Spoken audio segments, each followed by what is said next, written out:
Muy buenas noches, soy el doctor Luis García y los acompaño en esta nueva transmisión de Mi Vida App.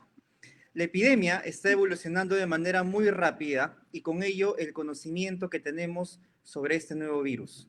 De no saber nada de él a principios del 2020, la comunidad científica ya ha logrado aislarlo, secuenciarlo, identificarlo y desarrollar pruebas para diagnosticarlo.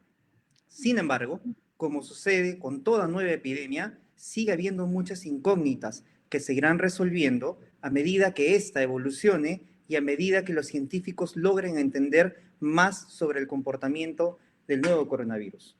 Hoy tenemos el agrado de contar con la presencia de la doctora Silvana Chan Grosso, médico cirujano del Hospital Nacional 2 de Mayo. Buenas noches, Silvana, ¿cómo estás?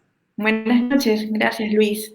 Muy buenas noches con todos. Muchas gracias por escucharnos y vernos esta noche, esta tarde-noche. Y muchas gracias a ti Luis por la invitación y a Mi Vida App sobre todo. ¿Quién de nosotros durante esta cuarentena, desde que inició esta pandemia, no hemos recibido una cadena por WhatsApp de algún amigo, familiar, o hemos prendido la televisión o la radio y nos hemos encontrado con alguna noticia respecto a esta enfermedad? Muchas veces prendemos los medios de comunicación y encontramos una noticia como que se encontró la cura del coronavirus, como que debemos realizar, por ejemplo, gárgaras con agua caliente y sal para combatir la infección, entre otras afirmaciones, muchas de las cuales son mitos, otras, sin embargo, son verdad. Es por ello que esta noche vamos a conversar un poco acerca de eso, mitos y verdades acerca de la enfermedad producida por el COVID-19. Muchísimas gracias y empezamos rápidamente para contextualizar justamente nuestra conversación. ¿Qué es el COVID-19 y por qué es tan importante hoy en día? Muy bien, primero tenemos que ponernos en contexto y como a manera de introducción debemos saber qué son los coronavirus. Muchos de repente pensamos que los coronavirus son virus que recién aparecen y causan la enfermedad o esta pandemia que estamos viviendo. Sin embargo, debemos saber que los coronavirus existen ya desde hace muchísimos años en convivencia con nosotros. Los coronavirus son una familia de virus que causan infecciones tanto en seres humanos como en animales, en mamíferos, y son responsables de causar ciertos cuadros clínicos como resfríos comunes y enfermedades gastrointestinales. ¿Por qué le denominan coronavirus? Ya que cuando se ve al microscopio tiene unas radiaciones que semejan la forma de una corona, por lo cual adquiere ese nombre, coronavirus. Ya hasta el año 2002 habían 4 tipos de coronavirus que causaban justamente ese tipo de enfermedad. A partir del año 2002 se aisló el quinto miembro de la familia, el cual era el responsable de una enfermedad conocida como SARS, que es un síndrome de dificultad respiratoria grave. Esta epidemia se desarrolló en la China también y se reportaron acerca de 9.000 casos con esta enfermedad, produciendo aproximadamente 800 muertos. En el año 2012 se aisló el sexto miembro de esta familia de coronavirus. Hubo un brote y posteriormente una epidemia en Arabia Saudita. Y a este sexto miembro de la familia del coronavirus que causaba la enfermedad se le denominó la enfermedad del MERS. Reportaron aproximadamente 1.400 casos y aproximadamente 500 defunciones. Como muy bien sabemos, a finales del año 2019, justo antes de Año Nuevo, se reportó un extraño brote de casos de neumonía en Wuhan, en la China, y al principio no se le prestó mucha atención a todos estos casos que se iban reportando, y posteriormente vimos cómo esta enfermedad iba apareciendo en otros países, ¿no? Primero a nivel de Asia, después en Europa, América, y posteriormente llegó a nuestro país. En enero se le hizo el secuenciamiento genético a este virus causante de esta enfermedad, de esta neumonía viral, y se aisló al séptimo miembro de la familia del coronavirus. A este virus se le llamó SARS-CoV-2 y es responsable de la enfermedad que se denomina COVID-19. ¿Por qué le decimos COVID-19? CO de corona, V de virus y la D es de disease, que en su traducción del inglés al español significa enfermedad.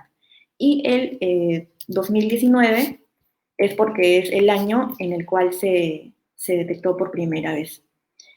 ¿Qué sabemos acerca de este coronavirus? ¿No? De lo que ya se estudiaba en los años previos es que se origina tiene un origen en un animal, preferentemente se propone que son los murciélagos, y debe pasar por un huésped intermediario, que es un mamífero, y posteriormente debe llegar al humano. ¿Qué se vio en el SARS? Que el intermediario era un animal llamado civeta. En el caso del MERS, el camello se postula como un intermediario, y en el caso del COVID-19 todavía está en estudios, pero muchos científicos proponen al pangolín como un animal o un huésped intermediario. Muy bien, ya hablando, dejando de hablar de las generalidades del coronavirus y del COVID-19 en sí, como les mencioné, durante el inicio de esta cuarentena, de esta pandemia, hemos recibido información a caudales. Y no solamente la hemos recibido, sino que también la hemos dado. Y muchas veces no nos detenemos a pensar en si esta información es realmente cierta, si tiene un sustento científico o si simplemente es un mito. Y lo que vamos a hacer ahorita es más o menos contrarrestar o afirmar dichos mitos, y posteriormente vamos a escuchar todas las preguntas y las dudas que ustedes tengan acerca de la enfermedad y que se le pueda responder en esta ocasión. Una de las afirmaciones más comunes que he estado escuchando a nivel de las redes sociales y a nivel de los medios de información es que el uso de los guantes es necesario para evitar la transmisión del virus. ¿Cuántos de nosotros no hemos salido a la calle y hemos visto que las personas salen con sus guantes, se dirigen a los supermercados, hacen sus compras, cogen sus alimentos, pagan en la caja y con ello mismo regresan a sus hogares? Incluso el fin de semana pasado se publicó un decreto supremo en el cual el gobierno obligaba el uso de guantes y mascarillas, así como el distanciamiento social, en todos los ambientes como mercados, supermercados, establecimientos comerciales y otros centros de ventas de alimentos. Posteriormente publicaron una fe de ratas en la cual ya no era obligatorio el uso de guantes. Entonces, ¿por qué la gente usa los guantes? ¿Qué sustento tienen para hacerlo? En primer lugar, muchas personas creen que esos guantes van a protegerlos contra la infección. No obstante, esto no es cierto. ¿Por qué? Porque el coronavirus no se transmite por la piel. Esto a diferencia de otras enfermedades, como por ejemplo el ébola, en el cual sí se transmite mediante heridas o soluciones de continuidad a la piel que tienen contacto con otra piel que tiene alguna solución de continuidad. Esto no se ve en el COVID-19. La forma de transmisión del COVID-19 es netamente por vía respiratoria. Es decir, cuando tosemos, estornudamos, gritamos o hablamos, eliminamos ciertas gotitas de saliva en el cual está dentro el virus, y ese es el método de transmisión de la infección. No se transmite por la piel, por lo cual los guantes no van a impedir que nosotros nos contagiemos. Y adicionalmente a eso, el uso de guantes se ha demostrado que le da a las personas una falsa sensación de seguridad. O sea, las personas creen que usando los guantes se sienten más seguros para no contraer la enfermedad, y vemos que usando los guantes, por ejemplo, hacen sus compras, reciben el dinero, qué sé yo, y luego se están tocando la cara para acomodarse la mascarilla sin haberse cambiado previamente el guante. Entonces, esta falsa sensación de seguridad incluso puede aumentar el riesgo a que la persona se cree que está más segura de lo que verdaderamente está. Por otro lado, un uso indiscriminado de los guantes va a crear un aumento alto de residuos no biodegradables que, si es que no tiene un manejo responsable, aumenta la contaminación. Y por último, también el uso indiscriminado de guantes va a hacer que sus costos se disparen y se vuelven escasos, afectando el suministro para el personal de la salud, que somos los que realmente necesitamos usar este tipo de guantes. ¿Por qué usamos los guantes nosotros en los hospitales? Para evitar la contaminación cruzada. Es decir, examinamos a un paciente, nos colocamos los guantes y posteriormente esos guantes deben ser descartados y desechables antes de examinar al siguiente paciente, si no estaríamos llevando el virus de un lugar a otro. Esto no se ocurre o no ocurre en la mayoría de los casos de la comunidad, en los cuales las personas salen con un solo par de guantes para realizar sus compras, sus actividades, y vuelven a la casa con el mismo guante pensando que no se están contagiando. Entonces, el uso de guantes, recordemos, debemos reservarlo para el personal de salud, y en caso decidan usarlo ustedes, es de un solo uso y es descartable. No debemos usarlo y ver a reusarlo indistintamente.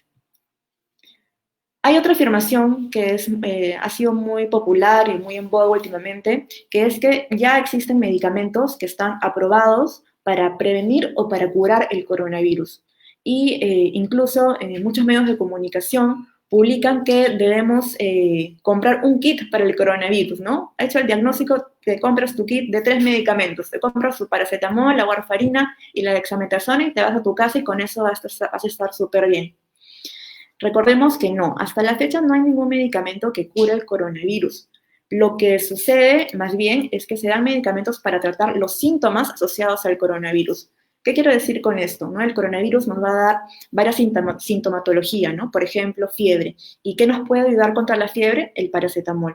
En ciertos pacientes que están un poco más graves van a tener un aumento en la reacción inflamatoria de su cuerpo y en esos casos especiales se les da algunos medicamentos llamados corticoides.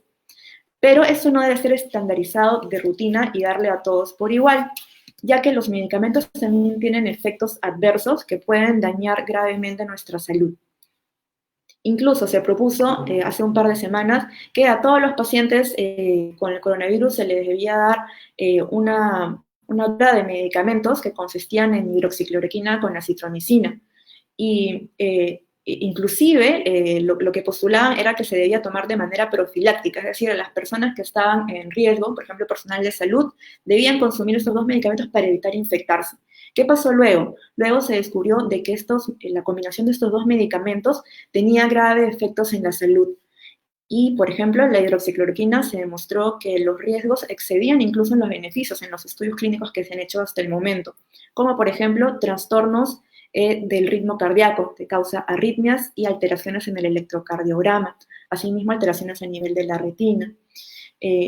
Por ello no se le puede dar a todos los pacientes. Sí es cierto que algunos médicos y en algunos hospitales se da, pero debe ser un manejo, digamos, personalizado al paciente y de ninguna manera debe ser automedicado, ¿no? Por ejemplo, ¿qué más decía este medio de comunicación? Que debían todos tomar su anticoagulante, ya que en el COVID-19 había formación de coágulos. Entonces, ¿qué pasaba con la gente que efectivamente hizo esto? Luego presentaban cuadros de hemorragia digestiva. ¿Por qué? Porque en su historia clínica sufrían antes de úlceras gástricas o úlceras pépticas, y eso es un efecto adverso de tomar anticoagulantes sin un control previo de un perfil de coagulación. Esos son algunos ejemplos de por qué no se debe automedicar uno cuando tiene el diagnóstico del COVID-19. Lo ideal en estos casos es siempre acudir a un centro de salud, acudir a un especialista, a un personal médico y que ellos nos den las pautas de los medicamentos que debemos consumir. Por otro lado, hay algunos estudios clínicos en los cuales se está evaluando la efectividad de ciertos fármacos que también sirven para tratar enfermedad. Uno de ellos, por ejemplo, es la ivermectina, y entre otros antivirales. Pero debo recalcarles que todavía esos estudios están en fase, como mismo digo, y redundantemente en estudios. Todavía no hay nada comprobado, ¿no? Aún así, en los hospitales, debido a la necesidad de tener que tratar a los pacientes y debido a los casos graves que se están presentando, se les da alguno de estos fármacos siempre con el consentimiento previo del paciente y explicándole que pueden haber efectos adversos de consumir estos medicamentos, ¿no? ¿Qué salió a finales del mes de abril? ¿No? El presidente de los Estados Unidos sugirió la idea de que para limpiar los pulmones del coronavirus se podía ingerir uno desinfectante o incluso a que, como se postulaba que el calor inactivaba el virus, debíamos buscar la manera de meter ese calor dentro de nuestro cuerpo, ¿no? ¿Y qué ocurrió después de estas afirmaciones, de estas declaraciones? Es que muchas personas acudieron a las salas de emergencia por cuadros graves de intoxicación, ¿no? Por lejía y otros desinfectantes.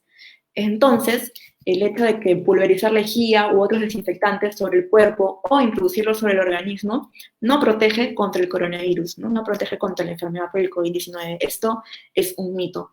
Jamás se debe pulverizar lejía u otros desinfectantes sobre el cuerpo ni introducirlos al organismo. Esas sustancias pueden ser tóxicas y su contacto con ellas va a irritar la piel, los ojos y las mucosas. Como se conversó en uno de los primeros conversatorios de esta página acerca de la desinfección, la lejía, el alcohol e incluso el agua oxigenada deben utilizarse únicamente para desinfectar las superficies y con las debidas precauciones. En el caso de la higiene de lo que son las manos y el cuerpo, podemos usar el alcohol en gel, y obviamente el agua con jabón. Son las medidas que hasta el momento se han demostrado ser las más eficaces. Y tal vez a algunos les pueda parecer risorio que alguien pueda creer que debemos consumir lejía, el virus. Sin embargo, han habido casos y hay gente que sí cree que esa es una medida adecuada. Y recordemos que los medios de comunicación están también al alcance de los niños, que muchas veces no saben discernir entre estas afirmaciones, por lo cual debemos tener siempre mucho cuidado con las cosas que compartimos, con las cosas también que llegan a nosotros y que nosotros damos a entender a nuestros familiares, ¿no? Sobre todo a los que son menores de edad.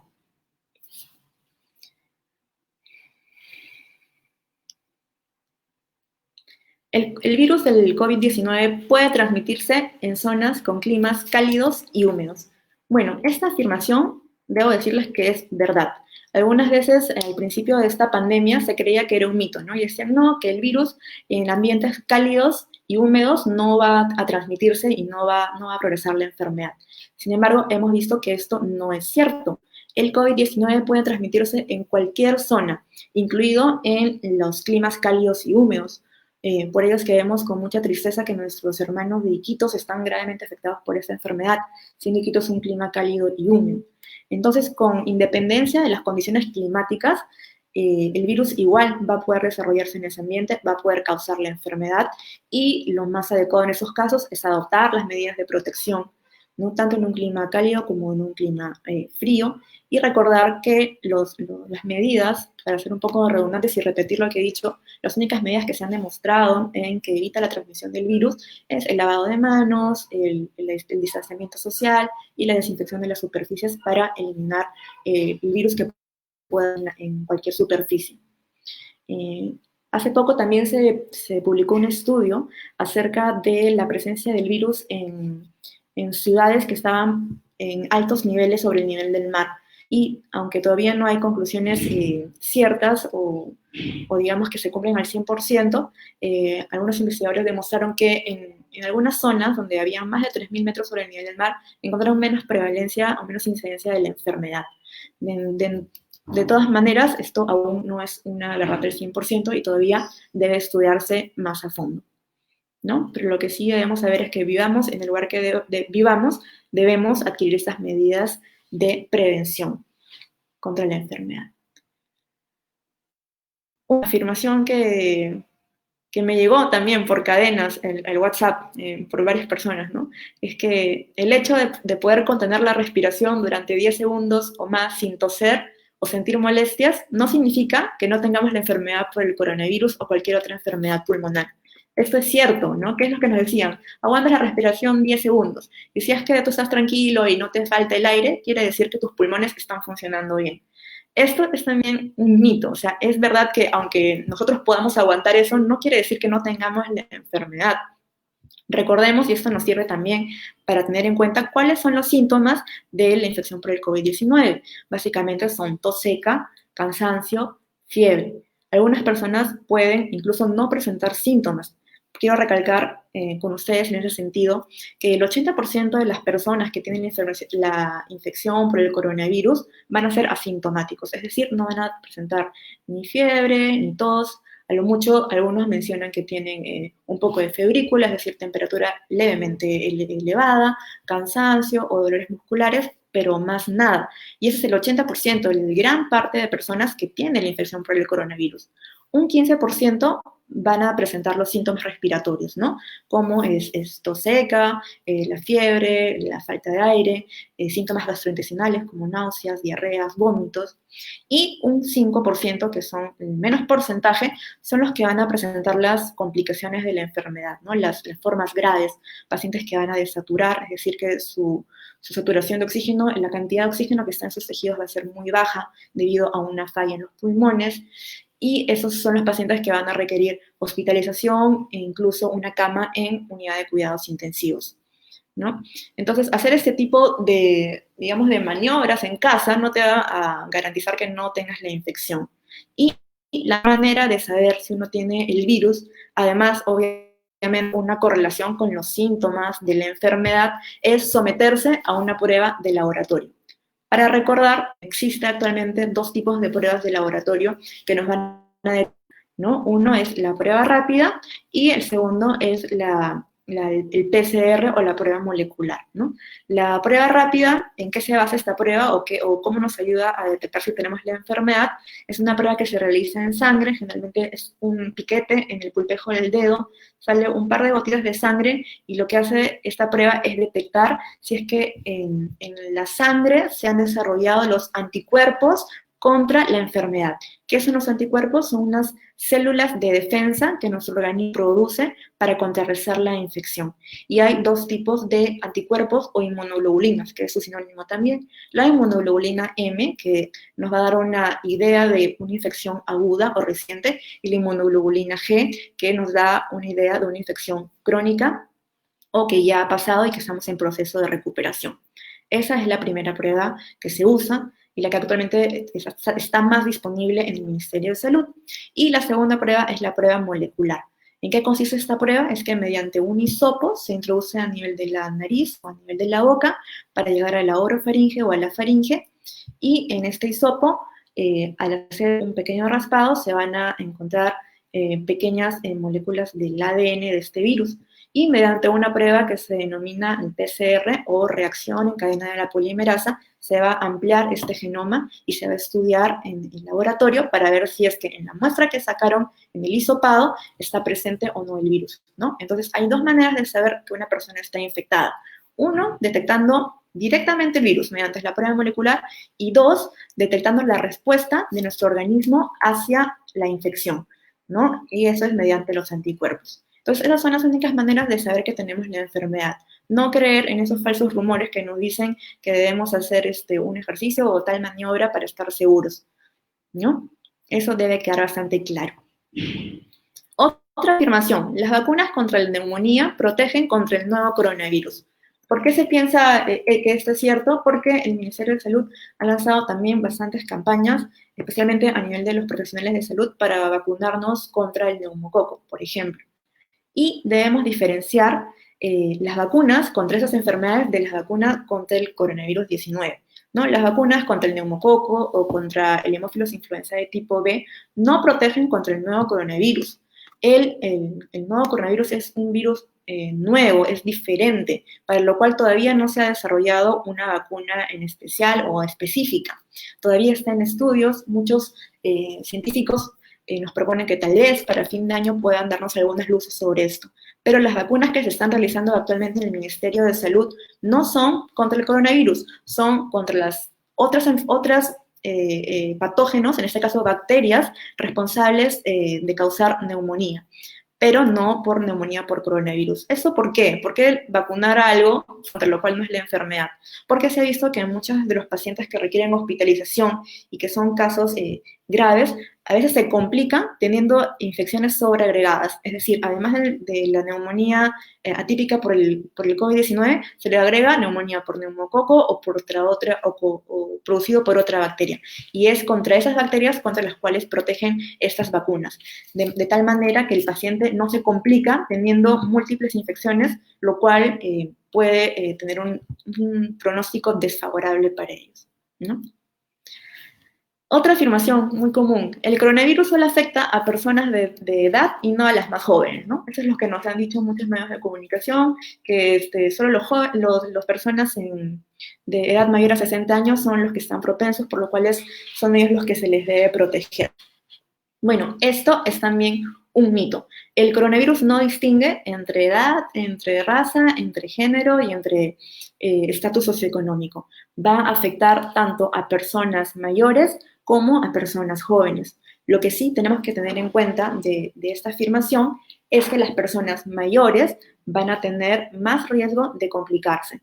¿Por qué? Porque usualmente las personas mayores tienen otras enfermedades asociadas además de la edad, ¿no? Por ejemplo, la diabetes, asma, tuberculosis, enfermedad pulmonar crónica, enfermedad renal crónica, entre otras.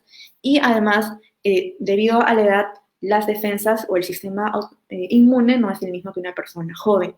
Entonces, si bien es cierto que tanto jóvenes como adultos, incluso los niños también se pueden la enfermedad, el desarrollo de la gravedad de la enfermedad va a ser diferente según las comorbilidades y obviamente la edad de la persona. Entonces, por ello, las personas mayores de 60, bueno, últimamente el Ministerio de Salud ha colocado el punto de corte como en 65, son las personas que están en más riesgo, ¿no? Y todas las personas deben tomar las medidas de prevención independientemente de la edad, ¿no? Incluso también en niños, pese a que no es muy común que se compliquen, sí se han visto casos, pocos, pero sí descritos, niños que han requerido tratamiento en las unidades de cuidados intensivos por complicaciones debidas a esta infección, ¿no? Pero si todos podemos enfermarnos y los que están en más riesgo son los que tienen comorbilidades y los que tienen mayor edad. Otra afirmación, las dietas ricas en vitamina D, ajo, sal o jengibre previenen la infección. ¿Quién de nosotros no ha escuchado o le ha recibido una cadena o un comentario de un familiar que para eliminar el virus debemos hacer gárgaras con limón y sal para eliminarnos, para eliminar el virus, ¿no? Nos parece también algo risorio, algo fuera de lo común, pero es un mensaje que se ha estado igual propagando mucho entre los medios sociales, ¿no? Y si bien es cierto, los alimentos que les he mencionado anteriormente son alimentos muy buenos y algunos incluso en estudios in vitro, es decir, en el laboratorio, se ha demostrado que tienen cierta propiedad antimicrobiana, no se han obtenido pruebas contundentes de que comerlos o realizar estas gárgaras contra la infección por el virus y mucho menos nos den una cura para esto, ¿no? Lo que sí nos recomiendan es que cuando estemos con la enfermedad podamos tomar líquidos tibios, algunas infusiones, los cuales nos van a ayudar a controlar los síntomas, más no a eliminar el virus, ¿no? Igualmente se escuchó mucho un rumor de que al tener la infección debíamos hacernos lavados con suero salino y que se iba a eliminar el virus. Esto no está probado hasta la fecha todavía, ¿no? Otra afirmación, no deben utilizarse lámparas de luz ultravioleta para desinfectar las manos u otras zonas de la piel. Muy bien, esta afirmación es cierta, es una afirmación correcta. No debemos utilizar las lámparas de luz ultravioleta para desinfectar nuestro cuerpo. ¿Por qué surge esta confusión debido a este tema? Se utilizan bastante, además de los métodos de desinfección como la lejía, el agua oxigenada o el alcohol, se ha visto que la radiación UV también puede servir para desinfectar ciertas superficies. Incluso se pueden desinfectar algunas mascarillas que son reusables. Y de este uso es que muchas personas lo malinterpretan y piensan que también pueden desinfectar sus manos y su piel con los rayos UV. Sin embargo, esto es una práctica que no debe realizarse. ¿Por qué? Porque puede irritarnos la piel, puede irritarnos los ojos y las mucosas. Entonces, para recalcar, ya está. Creo que ya puede sonar un poco aburrido. La manera más eficaz de eliminar el virus es limpiándose las manos, ¿no? Con alcohol, con jabón, con desinfectante, más no someternos a otras cosas que puedan dañarnos más, ¿no? Como la radiación UV, que puede ser dañina para nuestra salud, ¿no? Entonces, es algo que no les aconsejo y les digo que no lo hagan por favor en casa porque pueden terminar con dermatitis y van a tener que ir incluso al médico por algo que es innecesario. Otra afirmación que se ha circulado bastante en las redes sociales. ¿Puedo contagiarme de COVID-19 por contacto con las heces de una persona que padezca de la enfermedad? ¿Ustedes qué opinan de esto? Bueno, ¿por qué surge esta afirmación? Porque se ha encontrado en varios estudios que se ha detectado parte de ADN o de virus en algunos casos que están en las heces, ¿no? Incluso también se ha reportado que algunas personas, en algunos hombres, se han encontrado restos de ADN en el semen. Entonces, muchos pensaron que incluso esta enfermedad podía transmitirse de una manera fecal, oral o incluso de una manera de transmisión sexual. No obstante, hay que quedarnos en claro en esto, hasta la fecha no hay ningún estudio que haya demostrado que haya una transmisión vía fecal oral o incluso transmisión sexual del COVID-19. Hasta la fecha, incluso se ha demostrado de que el virus no sobrevive ni en aguas residuales ni en el agua y por lo tanto no es una forma, digamos, probada de infección. Entonces, si bien es cierto, se ha demostrado que puede haber virus ahí, no es una causa importante de infección. Pero eso no quiere decir que entonces no debemos tener una buena higiene en nuestros servicios higiénicos, no, por el contrario, debemos siempre limpiar y desinfectar todas las superficies. ¿Qué otra cosa también se ha escuchado mucho, ¿no? En estas últimas semanas? De que las mascotas pueden contagiarnos del COVID-19. Como les mencioné en un principio, el coronavirus es una enfermedad zoonótica, ¿no? Y si bien es cierto, se ha detectado en ciertos animales, ¿no? Como los murciélagos, en primer lugar, u otros otros mamíferos silvestres, como las civetas, el pangolín, entre otros, y incluso se ha detectado que algunos animales como perros y gatos han dado positivo para la enfermedad. No se ha demostrado hasta ahora de que pueda transmitirse la enfermedad de la mascota al ser humano y de que esto desempeñe un papel en la propagación del COVID-19. Entonces no debemos temer de que nuestras mascotas puedan ser una fuente de contagio. No obstante, y donde está lo que tenemos que agarrarlo con pinzas, es que si una persona está infectada y tiene su mascota y por uno u otro motivo tose o estornuda y eso le cae en los pelitos del animal y el animal luego se desplaza por la casa y llega hasta otra persona, puede estar transmitiendo, o sea, siendo como un transmisor de la enfermedad, pero de manera física. Entonces, si la otra persona acaricia al perrito en donde han caído estas gotitas de saliva o de tos, obviamente se va a producir el contagio. Pero en sí, de que los animales contagien por vía respiratoria a los humanos, es algo que no se ha reportado y los estudios no han sido concluyentes de ninguna manera sobre esto, ¿no? Siempre mantener las medidas básicas de higiene para prevenir la transmisión de la enfermedad de la manera en la cual, ¿no?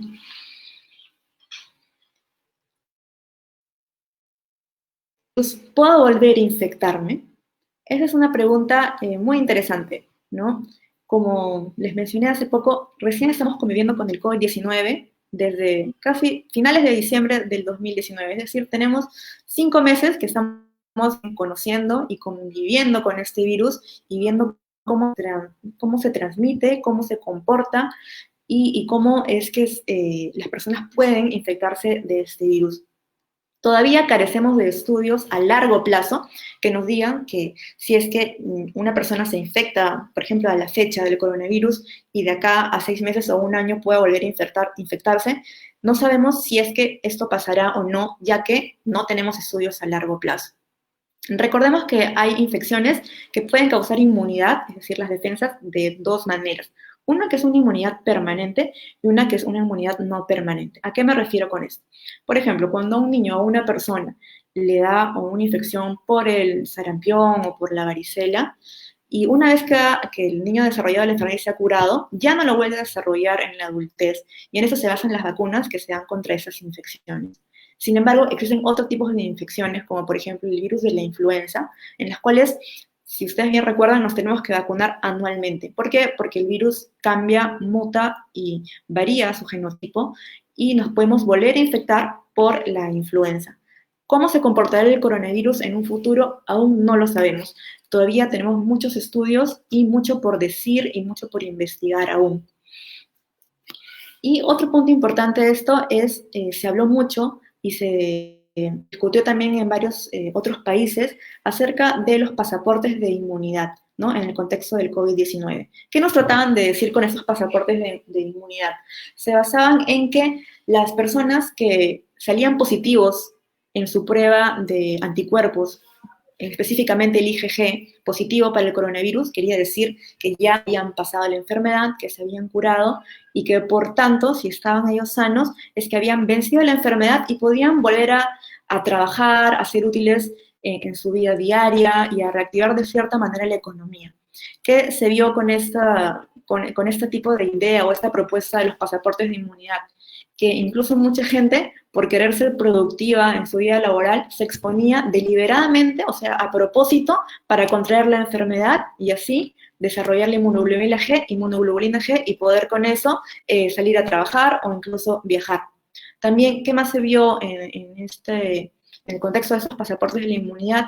De que la cantidad de anticuerpos que se producen en el cuerpo son relativamente bajos. Y que sumado a eso hay unas altas tasas de falsos positivos y falsos negativos en estas pruebas rápidas del COVID-19. ¿Qué quiero decir con esto? Falsos positivos quiere decir que la prueba sale positiva para la enfermedad, pero cuando en realidad no se tiene. Y ese es un error de la prueba. Y un falso negativo es en la cual las inmunoglobulinas salen negativas, es decir, el paciente cree que no lo tiene, pero realmente sí lo tiene. Y esos son lo que se denomina falsos positivos, falsos negativos, son falsos de la prueba. Son pruebas que no son fidedignas. Por lo tanto, esta alta tasa de falsos negativos y falsos positivos no hacía que esos pasaportes de inmunidad sean reales, ¿no? Entonces, quedó esta idea descartada por el primer momento, que se vio que no iba a dar muy buenos resultados a futuro, y como les comenté, aún faltan estudios, ¿no? Para determinar si es que esta enfermedad va a generar una inmunidad permanente. Estamos todavía alertas. Todos los días se publican nuevos artículos, nuevas investigaciones. Estamos a la espera de seguir aprendiendo más de esta enfermedad. Nos ha sorprendido a todos. Creo que nadie está preparado en sí para afrontar esta pandemia, pero creo que si seguimos las medidas de distanciamiento social, de prevención, de higiene, podemos hacer que los casos que se presenten, porque de todas maneras van a haber casos, pero se hacen de una manera controlada, de manera que evitamos que nuestro sistema de salud colapse aún más de lo que ya está. Correcto. Rápidamente tenemos varios comentarios y varias preguntas de nuestros seguidores. No sin antes mencionar un cálido saludo, por ejemplo, al doctor Echeverría, que nos comenta, a Luis Gómez también, que nos hace el comentario de una interesante información. Y por supuesto, vamos a las preguntas, Silvana. La primera es de Yodna. Nos dice: buenas noches, agradezco mucho la respuesta que van a dar y felicito al espacio, muy profesional y de bastante ayuda. Quisiera saber si en casa un miembro de la familia presenta los síntomas y no hubiera respuesta de los números telefónicos, ¿qué se supone que son para las consultas? ¿Qué es lo primero que se debe de hacer o tomar? ¿Qué podemos sugerirle, por favor? En una persona que tiene los síntomas de la enfermedad, en primer lugar, si es que tiene, por ejemplo, fiebre, tos, dificultad respiratoria, entre otras molestias, lo primero que se le recomienda es que mantenga el aislamiento en su hogar. Es decir, que no se exponga a trabajar, a salir a la calle, ni que visite a familiares. He visto muchos casos en los pacientes que nos han llegado a los hospitales, de que incluso en la cuarentena han ido a las casas de otros familiares a celebrar un cumpleaños, a celebrar un almuerzo, exponiendo a más personas a este contagio, teniendo los síntomas, ¿no? Entonces, en primer lugar, mantenerse en su casa y adaptar las medidas de cuarentena y de distanciamiento social. En segundo lugar, si es que esta persona tiene signos de alarma, los cuales se los voy a mencionar ahorita, deben sí acudir a un establecimiento de salud para ser evaluados. ¿Cuáles son los signos de alarma que nos digan que la enfermedad puede estar progresando de una manera negativa?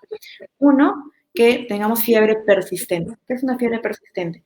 Las cuales nos tomamos la temperatura mediante el termómetro, tenemos más de 38 grados y esta fiebre no cede a pesar de que consumamos el paracetamol. Si es una fiebre persistente de más de 2 o 3 días, es un signo de alarma. Dificultad respiratoria, ¿qué queremos decir con esto? Que la persona se agita, que no puede caminar incluso trayectos cortos porque le falta la respiración, que tengan los dedos o los labios morados, eso ya es una emergencia, deben acudir inmediatamente al hospital.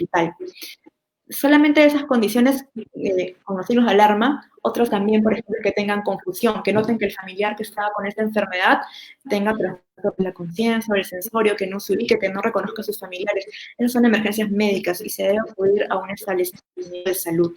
Recordar que a los hospitales se van las personas que tienen síntomas. Muchas veces he también visto que al área del triaje, donde nos encontramos nosotros, están yendo personas solamente porque quieren hacerse un descarte. O sea, se sienten bien asintomáticos, pero tienen la curiosidad de saber o no si es que tienen el virus. Entonces, ¿qué hacen? Yendo a los hospitales, exponiéndose incluso más, porque hay gente que sí tiene la enfermedad y pueden hacer que lleven el virus del hospital hacia sus casas, ¿no? Entonces, es eso. Primero, si es que son síntomas leves o casi asintomáticos, mantener la cuarentena en casa. Si tienen ya esos signos de alarma que les he mencionado, acudir a un centro de salud, al hospital más cercano, donde se les va a poder tomar las pruebas rápidas o moleculares, hacer un diagnóstico e incluso determinar si la persona debe quedarse hospitalizada o si puede mantener el tratamiento en sus casas, ¿no? ¿Quiénes se van a hospitalizar? Personas que tengan riesgo, ¿no? Pacientes mayores de 60 años, que sufran de diabetes, hipertensión, asma, tuberculosis, y que al examen clínico tengan una saturación de oxígeno baja, menos del 94%, que se requiera, que necesiten oxígeno para poder respirar, ¿no? En esos casos son los que tienen que estar hospitalizados. Los otros casos, que son casos leves, deben mantenerse en su hogar. Nora Granados nos pregunta: hola, ¿mito o verdad, la enfermedad puede regresar si alguien ya lo tuvo? Justamente eso es el último mito que estábamos conversando, ¿no? En la última pregunta, ¿no? Como mencioné hace unos minutos, tenemos poco tiempo que estamos viviendo con esta enfermedad. No sabemos cómo se va a comportar esto de aquí a 6 meses o de aquí a un año.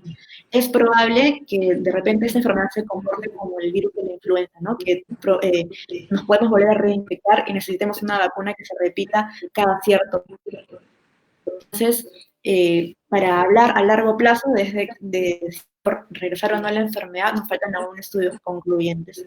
Lo que sí hay un dato que llama mucho la atención a las personas es de que saliendo del cuadro clínico del COVID-19, en un caso positivo, pongamos, luego toman el PCR otra vez la prueba molecular y salen incluso, cuando ya son asintomáticos, 4 o 5 veces siguen positivos para la enfermedad. Y dicen, ¿por qué? Me he vuelto a reinfectar, no me curé, ¿qué es lo que ha pasado? Y lo que nos dicen los estudios es que no, el paciente sí ha seguido el proceso de curación de la enfermedad, pero usualmente quedan todavía restos de este ARN, de este material genético en los pulmones que siguen siendo eliminados y aunque ya no estén activos, igual esta prueba lo va a detectar y como se va a ampliar el genoma, va a seguir dando positivo, ¿no? Pero no es que la persona se haya vuelto a reinfectar o es que no se ha curado, sino que es parte del proceso natural de la enfermedad, ¿no? De que se siga eliminando el virus por la vía respiratoria. Gonzalo nos pregunta, ¿el redoxón te protege de alguna manera del virus, mito o verdad? El Redoxol es básicamente vitamina C, ¿cierto? Y como hemos visto hace un momento, no se ha demostrado hasta ahora que algún alimento en especial o que algún suplemento vitamínico va a protegernos de contraer el virus, ¿no? Pacientes que incluso pueden consumir redoxón todos los días por las mañanas, igual salir infectados por el virus, ¿no? Porque ese es un virus que se transmite de manera respiratoria, ¿no? A la fecha no hay ningún medicamento, ningún alimento, ninguna sustancia que nos proteja por sí de tener el virus. Al contrario, ¿no? Como les comentaba, decían, deben tomar la hidroxicloroquina con acitromicina en el personal de salud que está pues la infección por el virus.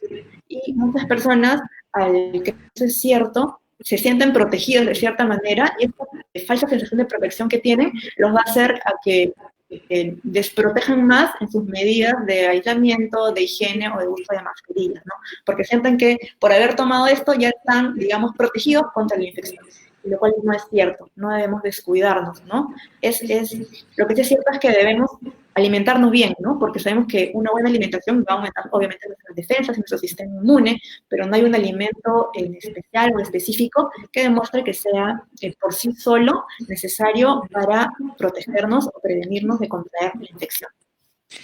Alejandro Granados nos dice, hola, ¿es cierto que llegado en su momento todos vamos a contraer el COVID-19? Sí, eso es cierto. ¿Por qué? Porque es un virus que está ya a nivel comunitario, es una pandemia, está a nivel de todo el mundo. Pero entonces nos dirán, y muchos pensarán, si es que en un momento todos ya vamos a contagiarnos, ¿por qué nos hacen quedarnos en nuestras casas? ¿No? Y es justamente para evitar que, en primer lugar, todos nos contagiemos a la vez. Porque imagínense si nadie hubiera seguido estas medidas de cuarentena y de aislamiento y todos hubiéramos seguido yendo a trabajar, a comprar, a reuniones sociales, nos hubiéramos infectado todos a la vez. Y dentro de esas infecciones, si bien es cierto que la gran mayoría vamos o podemos ser asintomáticos, una proporción también que se va a enfermar no va a tener la posibilidad de acceder a los servicios de salud, porque esos van a estar colapsados, ¿no? Si bien ahora, incluso habiendo adoptado estas medidas de cuarentena, se ve que los hospitales ya están colapsados, que no hay camas en las unidades de cuidados intensivos, ni ventiladores. Imagínense qué hubiera pasado si es que todos nos íbamos a infectar a la vez. Y por lo pronto, lo que nos recomiendan es guardar las medidas de distanciamiento social, de aislamiento, cuarentena, y estar en espera de o un tratamiento efectivo que sirva como cura o de una vacuna, ¿no? Los cuales todavía no están disponibles. Pedrito nos dice, tomar infusión de quión y ajos e inhalar el eucalipto ayuda en algo mediante un tratamiento natural. ¿Y para qué sirve la citromicina? Anteriormente he tenido rinitis aguda crónica y problemas de la columna que me producen dolor de espalda por la pandemia. No puedo llevar la fisioterapia, pero ahora la espalda me duele más y también el pecho. ¿Alguna orientación? Muchas gracias, doctora, nos dice. Bueno, en primer lugar, tenemos que evaluar, y tu caso tiene que ser evaluado de una manera personalizada. Si es que tienes molestias, ¿no? A nivel de dolor de pecho, si es que tienes falta de aire o tos, probablemente puede ser un caso sospechoso de la infección. Entonces debes acudir a un personal médico para que te evalúe adecuadamente, ¿no? En el caso de tomar infusiones de kion y ajos o inhalar eucalipto, se ha visto que puede causar cierto alivio sintomático de algunas molestias, como el eucalipto, pero no te previene y mucho te cura de la infección. La citromicina es un antibiótico que incluso está muy prescrito últimamente y en las farmacias está ya casi agotado porque se está prescribiendo de una manera indiscriminada junto con hidroxicloroquina. Está indicado para ciertos pacientes que tienen la infección por el COVID-19, en su mayoría tiene que ser siempre recetado por un médico. Se ha visto que tiene ciertos efectos en disminuir el número de días de sintomatología, pero está todavía en estudios, no es algo que esté 100% probado, ¿no? Voy a tratar de juntar algún par de preguntas muy similares de Lupe Ibarra, que nos hablan acerca, y justo la pregunta de Lupe Ibarra y de Luis Gómez nos preguntan acerca de limpiar frutas y verduras con agua más cloro, pero también más agua oxigenada. ¿Esto es confort? No, no debemos combinar los dos efectos de la desinfección. Basta simplemente con desinfectarlos con agua y cloro o con agua oxigenada, no es con I, ¿no? Se recomienda, incluso en las sesiones anteriores de mi vida se vio y se habló un poco sobre las diluciones en un litro, cuántos mililitros debían colocarse de lejía y ahí remojar los alimentos que vamos a consumir, sacarlos y volverlos a enjuagarlo con agua. Pero no es necesario, es más, usar algo de más, usar la desinfección con cloro y junto con agua oxigenada. Podemos usar uno o lo otro, no es recomendable usar los dos. Y a propósito también de la desinfección que estamos hablando, no se olviden nuestros seguidores que el primer programa que nosotros tuvimos en Mi Vida justamente trata de ese tema. Si desean ustedes algunas precisiones, digamos, más específicas acerca del tema de desinfección, lo pueden encontrar ahí. Tenemos una pregunta más acerca el doctor Echeverría, qué gusto, nos pregunta. ¿Por qué la gran mayoría de fallecidos son varones? ¿Hay alguna evidencia al respecto de eso? Sí, se ha visto que hay mayor cantidad de pacientes varones que han fallecido por el COVID-19. No se ha establecido hasta el momento una causa exacta, pero algunos estudios manifiestan que en los varones hay mayor cantidad de unos receptores, que son los receptores de la ACE, que sirven como receptores para que el virus pueda ingresar a las células, y en algunos estudios se ha demostrado que los varones tienen mayor cantidad de esos receptores. Probablemente sean los varones los que desarrollan con más gravedad esta enfermedad, ¿no? Correcto. Pero, como le digo, aún no hay una causa 100% probada. Nos faltan estudios que sean estadísticamente significativos para poder dar una causalidad o una relación de causalidad a esto. Milu Calo nos dice, buenas noches, con respecto al medicamento ivermectina, ya se viene aplicando como inyección y en otros casos como gotas. ¿Cuál es lo recomendable o en todo caso, cuál es la aplicación correcta? Sí, esa es una buena pregunta, porque la ivermectina en su presentación es en gotas, se debe tomar. Y hay muchas personas que se están confundiendo la ivermectina, que es de uso para uso animal incluso, y se están inyectando ese medicamento algunos efectos adversos graves, ¿no? Como necrosis de músculo y de piel. Pero lo que está aprobado es la vía oral de la ivermectina, ¿no? No es el inyectable. Entonces hay que tener bastante cuidado con eso. Y como les digo, no compren, o sea, el medicamento que ustedes ven en la televisión. Siempre se debe ser recetado por un médico, y el médico debe especificarles la dosis, la frecuencia que se toma, cómo deben tomar, ¿ya? Incluso como les comentaba, ¿no? Cuando salió lo del kit del COVID-19, le decía, te compras 2 blisters de acitromicina, uno de prednisona y uno de warfarina, y lo tomas en tu casa. Ni siquiera explicando la dosis, ni siquiera explicando los efectos adversos, ni siquiera explicando qué nos puede ocurrir si consumimos estos medicamentos indiscriminadamente. Entonces, mi consejo es que siempre se guíen por la receta de un médico, no compren medicamentos ni se automediquen. Pedrito nos dice, y para sintetizar su pregunta, ¿un paciente con TBC puede tener riesgo de infectarse con COVID-19? Sí, y los pacientes con tuberculosis, al igual que cuando sufren de otras enfermedades como enfermedad pulmonar obstructiva crónica, infecciones crónicas de la vía respiratoria, son personas que se catalogan como personas con factores de riesgo. Quiere decir que en esas personas, si es que han tenido tuberculosis o tienen tuberculosis y tienen secuelas a nivel pulmonar, cuando se infectan por este virus, tienen mayor riesgo de hacer complicaciones, ¿no? Entonces, las personas que ya están tomando su tratamiento contra la tuberculosis deben tener incluso mayor cuidado en sus medidas de prevención, ¿no? Correcto. Oscar Saldaña nos dice, buenas noches, si tengo algún tipo de herida o corte, ¿por allí también se puede transmitir el virus? Justo es lo que mencionamos casi en el primer mito, ¿no? Y no se puede transmitir el virus por ahí. Esto a diferencia del ébola, en la cual sí nos podíamos transmitir por la piel. En el caso del ébola sí, pero en el caso 19 no es una vía de transmisión probada. Lo único que había hasta ahora es la vía respiratoria. Ni la vía de transmisión sexual, ni la vía de transmisión fecal oral, ni a través de las mucosas, ¿no? Entonces dirán, ¿por qué entonces la gente en los hospitales se dice como astronautas, ¿no? ¿Por qué es que no se transmite por la piel? Más que nada para evitar que las gotitas respiratorias de la tos o de los estornudos caigan en la ropa o en la piel del médico, de las enfermeras, y con eso puedan cogerse y llevárselo a la cara. Pero no es que por heridas o por cortes se pueda hacer la transmisión del virus.